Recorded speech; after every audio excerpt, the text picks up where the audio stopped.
Greetings viewers, my name is Ida Bagus Putra Siddhartha, and today I want to make a presentation about metallurgies. Especially we will talking about heat treatment of steel. So in this first slide you can see my name as usual with my bios. So for the book reference, as usual I will use the book Metallurgy for the Non-Metallurgists, second edition, that has been edited by Arthur C. Rarden. For the main subjects, we have a lot of subjects for this presentation. It's 10 subjects, so we got the iron carbon system, common pass in steel, critical temperature and transformation diagrams, annealing and normalizing, types of annealing treatment, furnace heating and induction heating, hardening and tempering, cold treating of steel, case hardening, and the last point we will talk about the heat treating equipment. So let's talk about the beginning. What is the heat treatment of steel? So the treatment of steel is defined as a controlled heating and cooling of a solid metal or alloy by method that designed to change the microstructure to obtain specific properties. Heat treating takes place below the solid temperature of an alloy, and the purpose of the heat treatment is to change the microstructure and properties of the solid alloy. Almost all metal and alloy respond to some form of heat treatment in the broadest sense of definition, but the response of individual metals and alloy are by no means the same. Almost any metal can be softened by the annealing after cold working.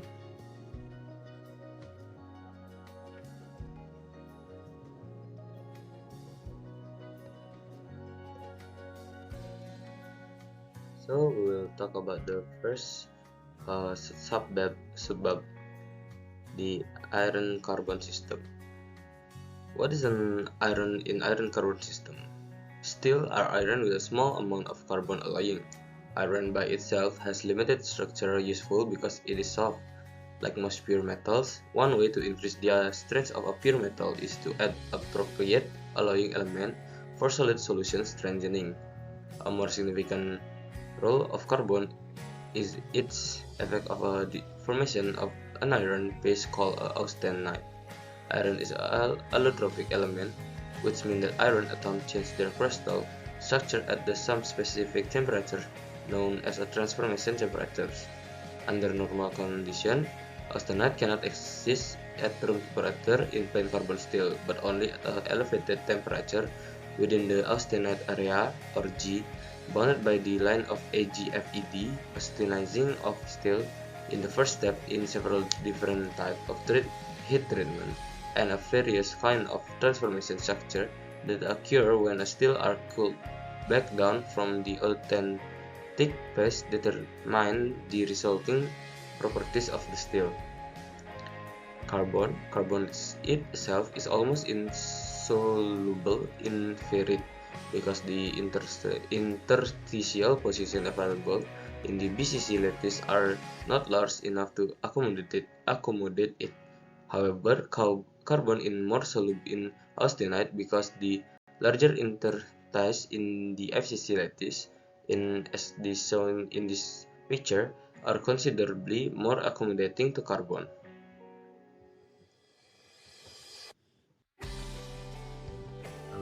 Second point, common paste in steel. The introduction, heat treatment of steel require an understanding of both the equilibrium paste and the metastable paste that occur during the heating and or cooling. For steel, the stable equilibrium paste including ferrite, austenite, graphite, and to some extent cementite, as a very stable iron carbide.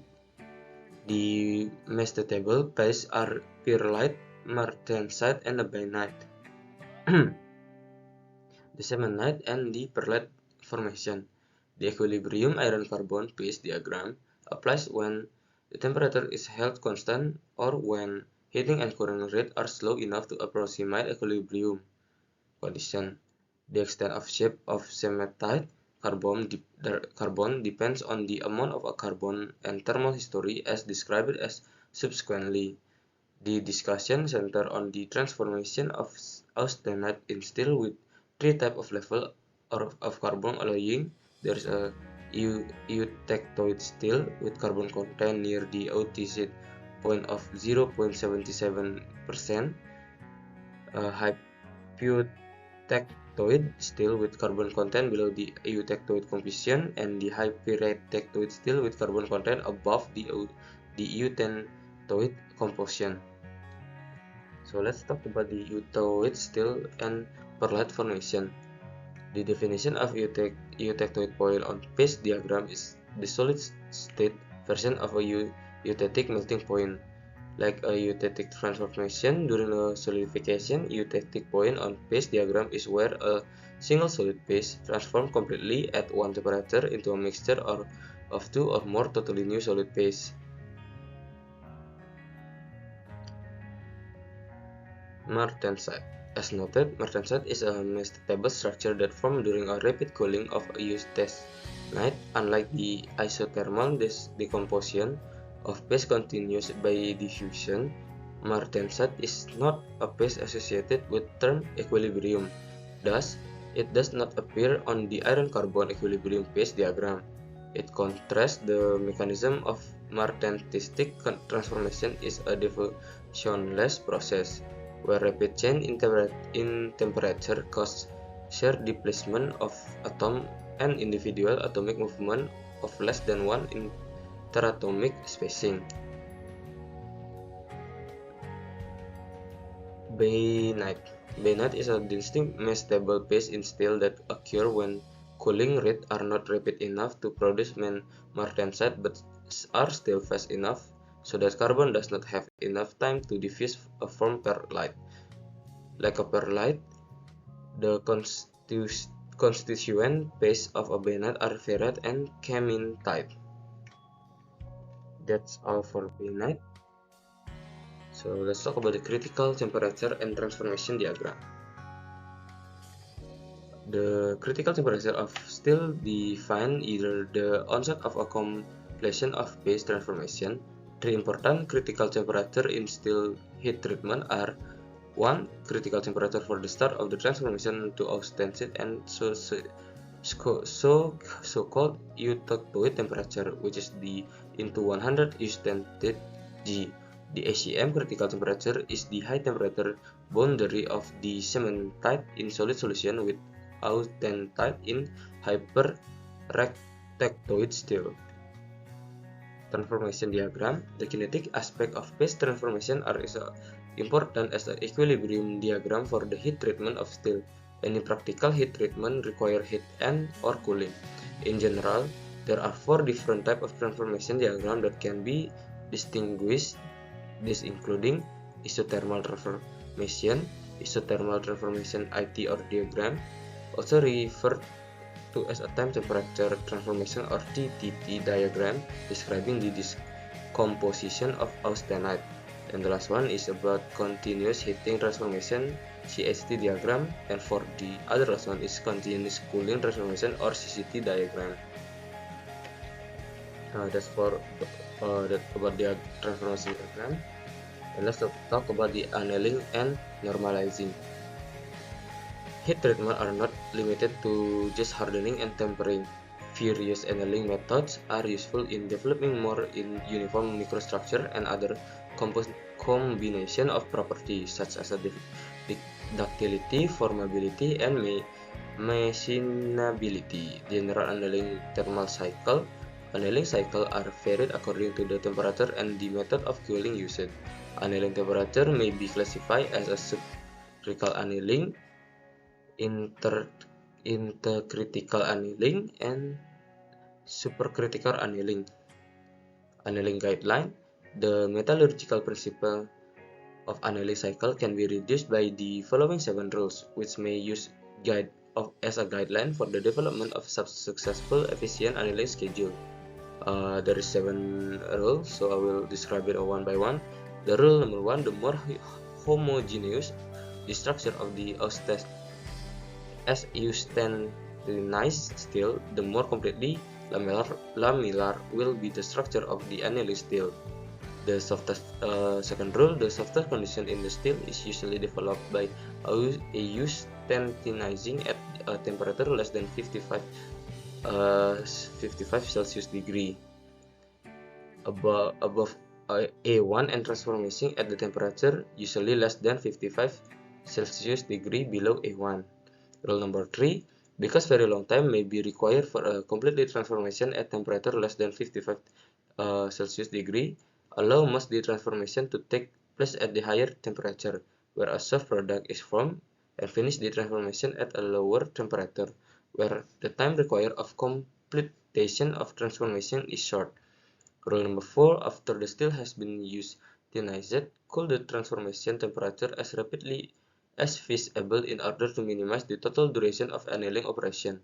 Rule number 5. After the steel has been completely transferred at the temperature that produces the desired microstructure and hardness, cool to room temperature as rapidly as possible to decrease further the total time of annealing. Rule number 6.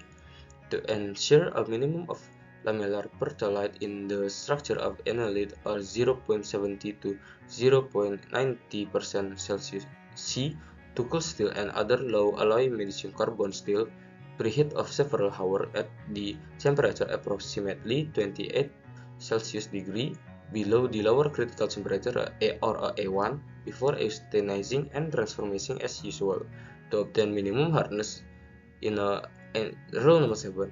To obtain minimum hardness in the annealed hypereutectoid alloy tool steel, heat at the eustenizing temperature for a long time, approximately 10 to 15 hours, be transferred as usual. So that's the 7 rule about the annealing guideline. So next we will talk about the type of annealing treatment. Annealing treatment have various metallurgical purposes such as a stress release, a relief, recrystallization, and the spheroidization. The figure also including the temperature region of the normalizing of steel, which is a heat treatment to improve the uniform of steel microstructure. Stress relief annealing at subcritical temperature below the AC1, including the 3 different temperature regions. Recrystallization annealing when cold worker metal are heated to sufficiently high temperature, the badly deformed cold work grains are replaced by the new strain-free grains. Spheroidizing, depending on the time temperature exposure of steel, the cementite carbide in a steel can form different morphologies such as the lamellar cementite or perlite, or a network of cementite along prior eustenite grain boundaries in a hypereutectoid steel. Normalizing of steel.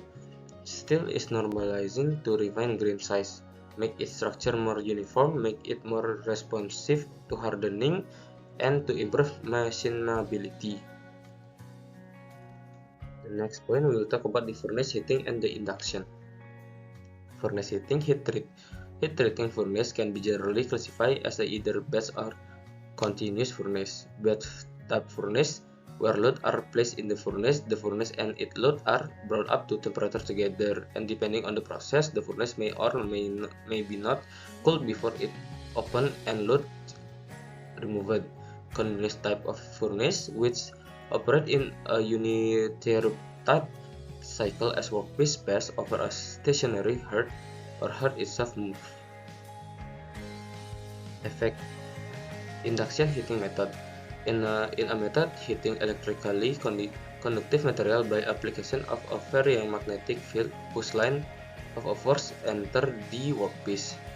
Effect of heating rate on transformation temperature. When full annealing, full eustenitization is required, one important factor, especially with induction heating, is the effect of heating rate on the upper critical temperature for completely eustenitization. And the next point we will talk about the hardening and tempering. Hardening of steel involves the three-step processing of euthanization, quenching, and tempering. Sometimes the additional step of treat is done at a low temperature below the martensite finish temperature of the steel.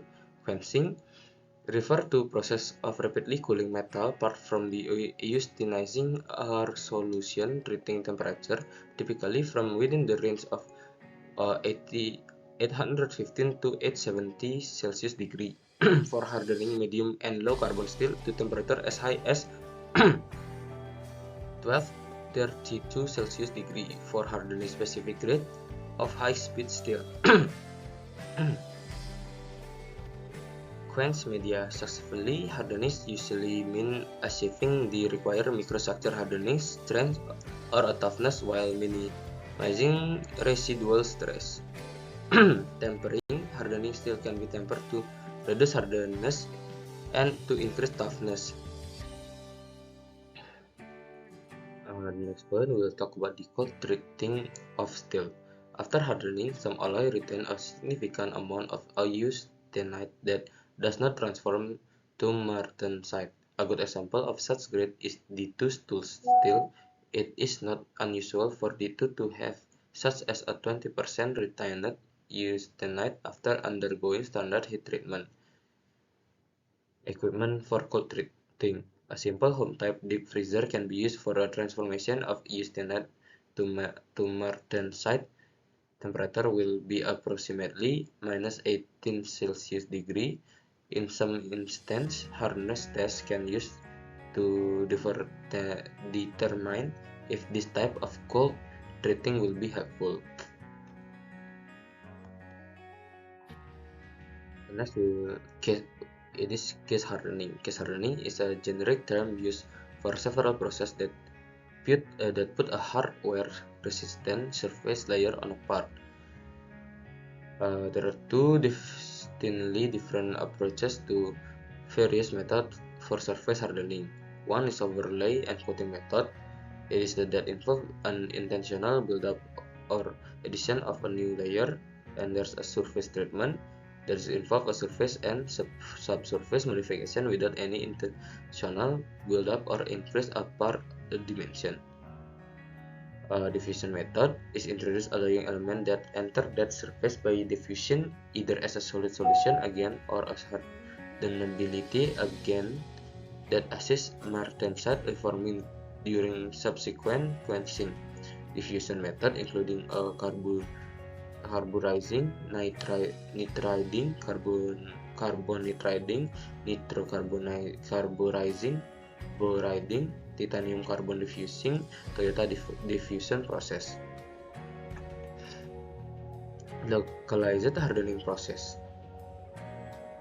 Localized heating method for case hardening including flame hardening, induction hardening, laser hardening, electron beam hardening, ion implementation, use of arc lamp.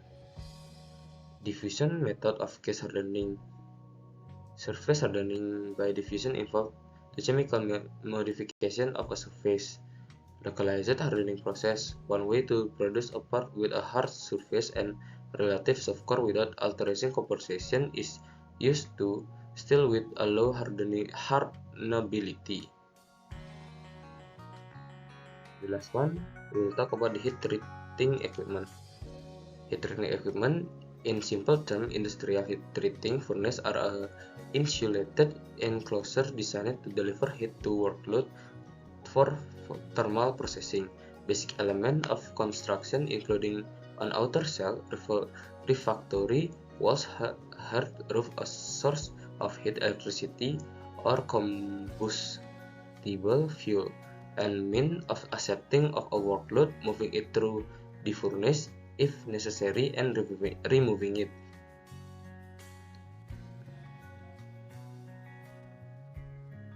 Continuous furnaces are basically of the in one end and out the other type are ordinarily used to continuous volume production.